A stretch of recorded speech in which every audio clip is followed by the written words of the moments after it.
Hamitakipi, Chajekiri Makupi, Wambali Jaja ZZ Tracha. My name is the Golden Light Eagle Chief from the Yankton Sioux Reservation, and I just consider myself a chief of nothing. I don't lead anybody and I don't follow anybody for any reason other than my grandfathers, my spiritual grandmothers and grandmothers. And over the years of the things that were gifted to me and also gifted to many others around the country is this gift of interpreting dreams. And one of the disciplines to dreaming as well is try never to interpret your own dreams, because you can create or leave things out of the dream and you can make it into something that it's not. So rather than that, then there's people on many cultures, many races that have that gift to interpret dreams. So what I want to do at this time, because there's many people that are gifted, the knowingness at this age is very overwhelming.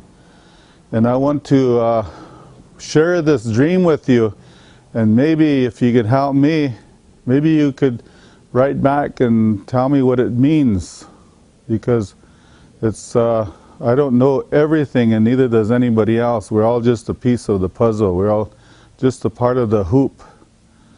So at this time I want to share a dream that I had about Obama, the President Obama. In this dream there was this crowd coming, and there were all these men were dressed in black and white, and they had sunglasses, and they were all following this man. And when they come up, there was this black man, his name was Obama, President Obama. And he told everybody that he wanted to speak with me, he wanted to talk to me, but he wanted to do it alone. So they set aside a small room, and this room was all white in there, had a white couch, a small white couch. So everybody backed away. They opened the doors for him and myself, and we went into this room.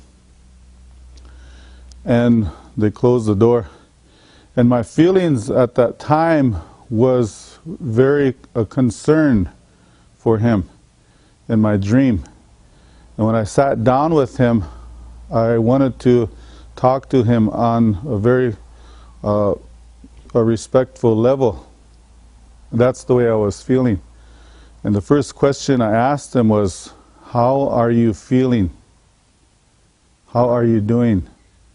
But those questions, when he turned away and he'd put his, he would look up in the air like, oh, I didn't exist. And when I was asking him a question, he would just like look around the room, and like he didn't say anything, he didn't think anything, say anything. He was just in this certain state of mind like I wasn't there.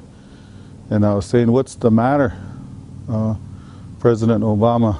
Are you all right? But he was like, he wasn't himself. And this went on, and I watched him like he was alone in the room, and like he was in jail or something, looking on how to get out.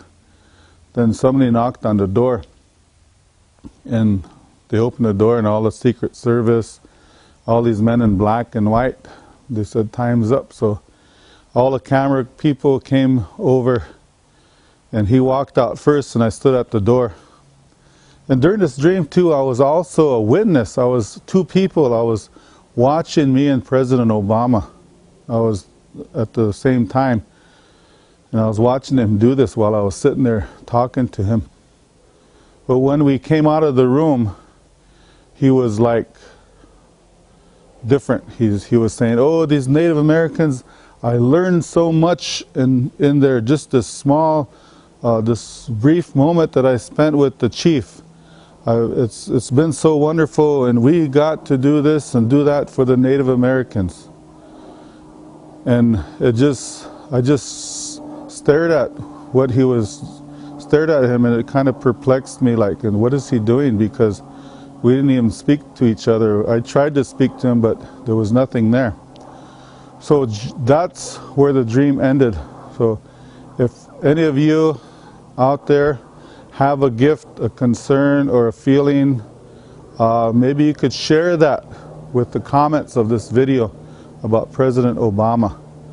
I myself, I could say something, but it's a dream and I have to follow the discipline that I've been taught, not to interpret my own dream. So I'll leave it with you on what you want to do with it. Mitaku e o yase.